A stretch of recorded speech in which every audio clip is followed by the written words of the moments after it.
committee to confirm if there is mercury in the sugar, that we presume or not, and that they failed to do that. Do you agree that the state of the report itself and the quality of it did not meet what the House really was looking forward to?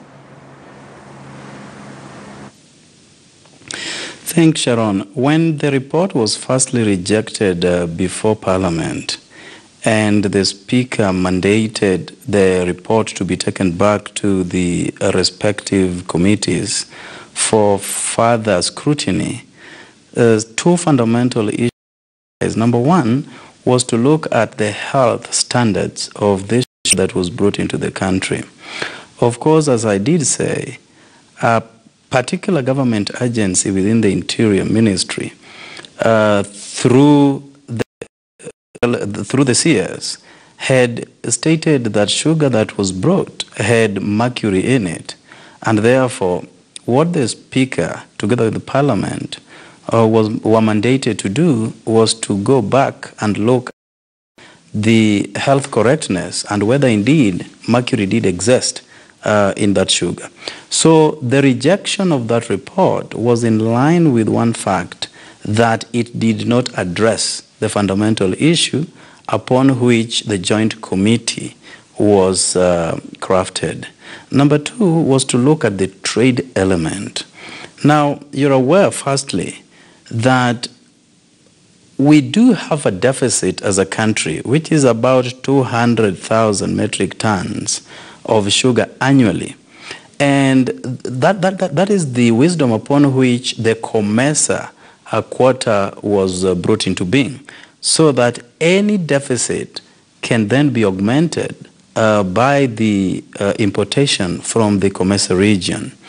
So any kind of importation, therefore, must be in line with the deficit that our local millers are not in a position to manufacture. But here we are, days preceding elections, and very interestingly as such, that permits were issued to certain companies to bring in sugar within a particular timeline. But what was bizarre is that even when the timeline was so decided, the quantities were not equally decided. So that gave crooks an opportunity to bring in as much sugar as they could within that particular timeline.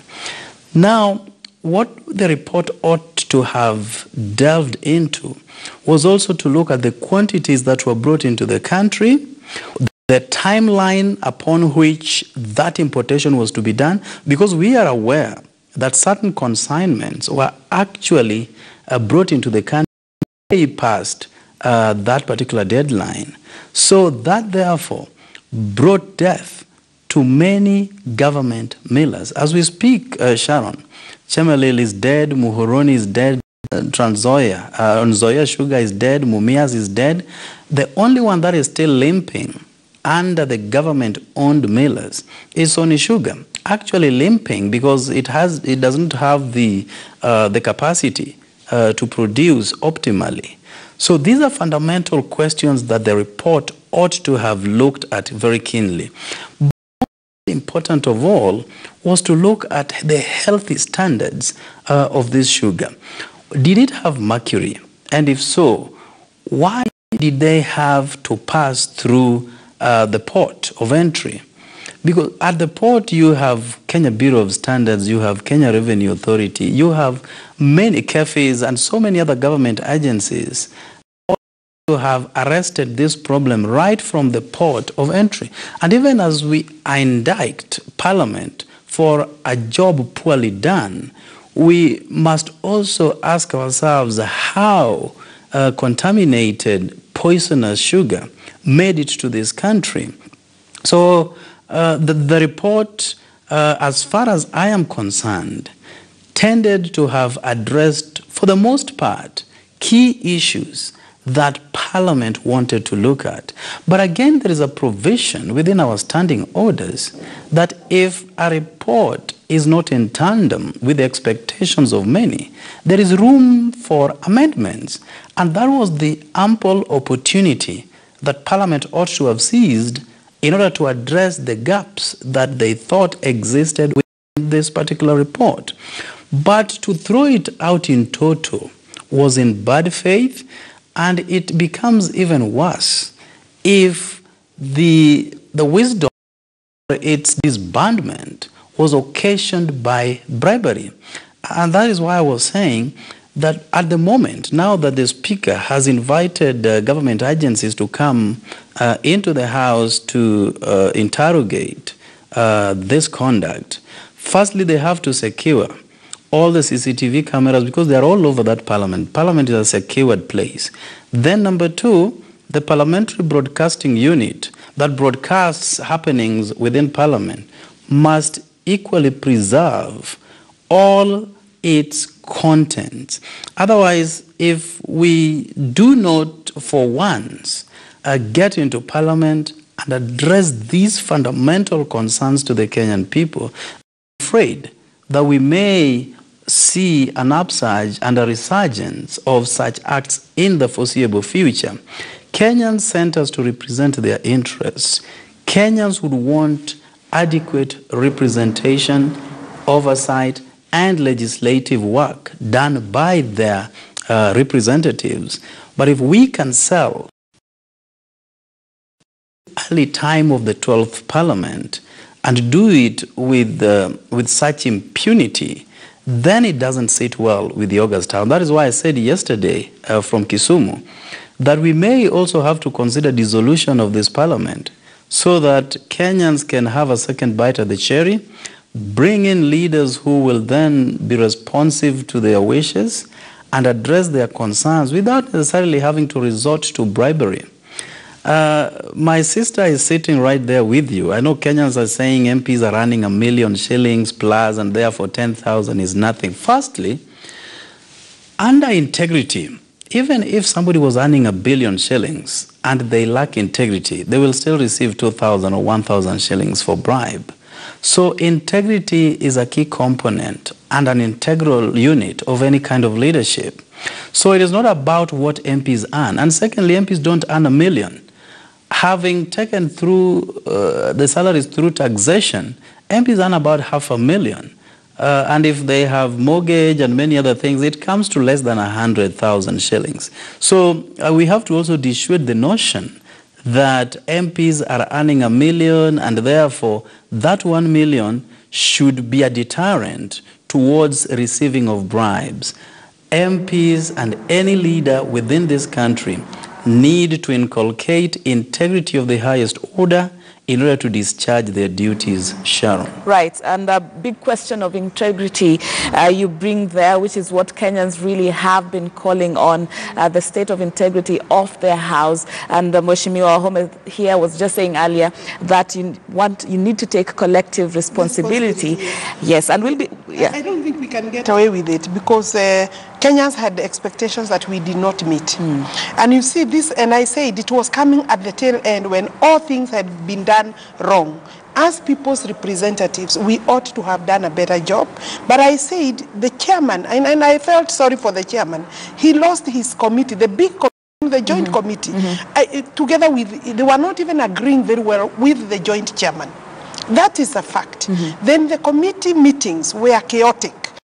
Many members of parliament that visited the committee, you know, like friends of the committee who are not members of the committee. So they also used to disrupt the meetings. And these were the side shows that obviously were interfering with the work of the mandate of the joint committee. And obviously the committee had a mandate and they should have remained faithful to the mandate. But even if, because I have read the report, we could have saved this report considering the weight of this matter. One, because it had found that the moisture content was high and unacceptable, you know, amount of moisture content, and therefore the sugar that was tested was not fit for human consumption. The report has that too. It had also said, listed several companies, but said that there are those companies that did not pay duty, although they had received, as I had said, a waiver through the treasury. So, but they had said they should be asked to pay duty. Right. Right. Yeah. And we'll get back to that. I want to get to this story that puts a lot of these things into perspective. And the National Assembly Speaker, Justin Muturi, has asked all members of Parliament privy to recent bribery claims in Parliament to record with the anti-graft agency EACC to aid in investigating the scam. But just what went wrong with the 12th Parliament, and what is the parliamentary leadership doing to correct the mess? Our political affairs reporter Murimi Mwangi retraces the National Assembly troubles to the acrimonious August 8th polls and explains why Speaker Muturi is disappointed with his House. At the National Super Alliance resistance agenda against President Uhuru Kenyatta's re-election, State House, in a desperate attempt to contain the sweeping political acrimony, stretched its hand into Parliament. And I can explain when... No, I'm not even started. Ejecting all presumed Jubilee rebels from leadership of committees, including Fire and Hills legislator Alfred Keter, Moiben Silas Tiren, and Marakwet East Kangogo Bowen. But not before the rebels fired a warning.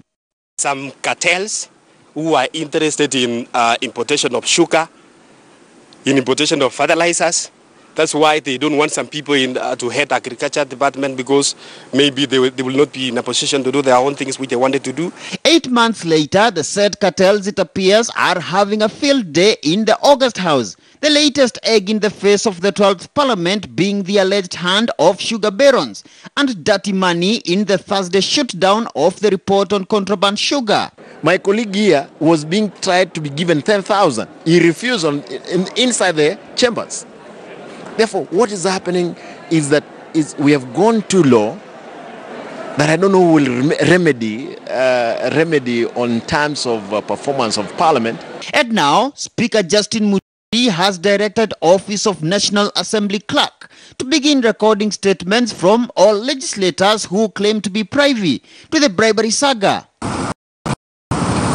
The Powers and Privileges Committee, Muturi says, will thereafter swiftly review the testimonies and could consider inviting the anti-graft agency EACC to conclude the investigations and deal with the culprits. None of the members were willing to listen to what the report had. In fact, 90% of the members who contributed on the floor had not read the report. I would just wish someone could just bring me some names of members of NASA who possibly have been compromised. Without any reference to anybody, I would remove them from those committees immediately and leave them without committees. Our constitution. But the bribery saga is just the latest of Muturi's frustrations with the 12th Parliament. Last month, Muturi was disappointed with legislators and getting too cozy with key witnesses testifying during the sugar probe.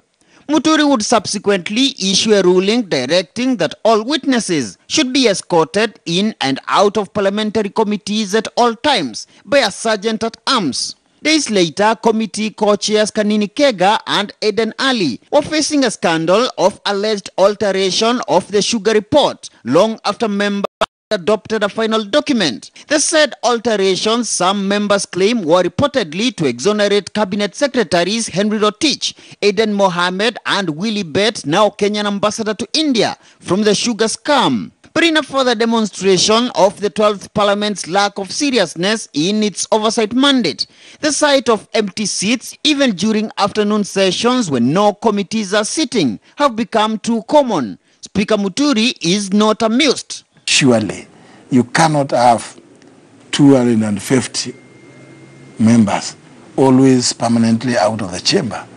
It's an embarrassment.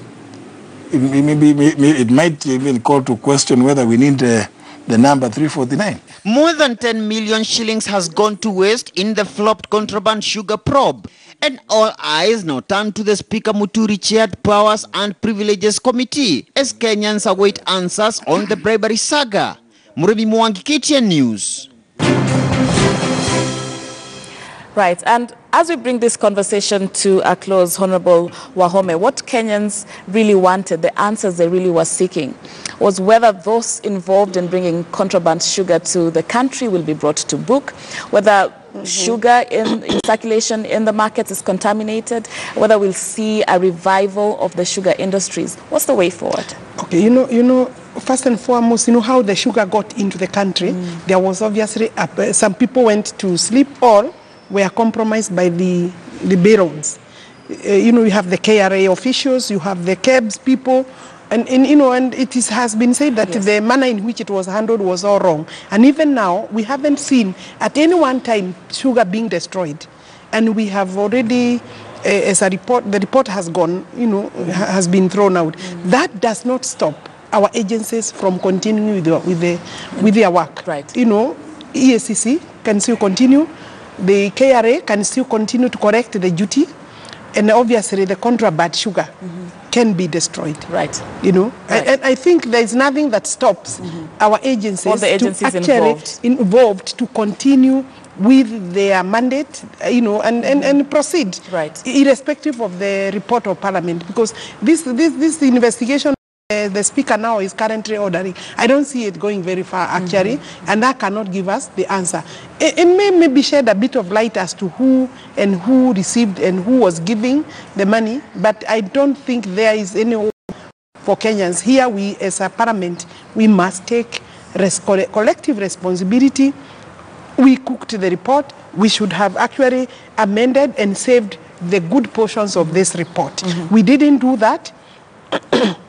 And obvious reasons, like, you know, if you listen to the leader of majority and the minority, they had some issues, which were issues that they were raising. They were good issues. Right. But you see, because like the minute you brought the ministers in, you bet too much.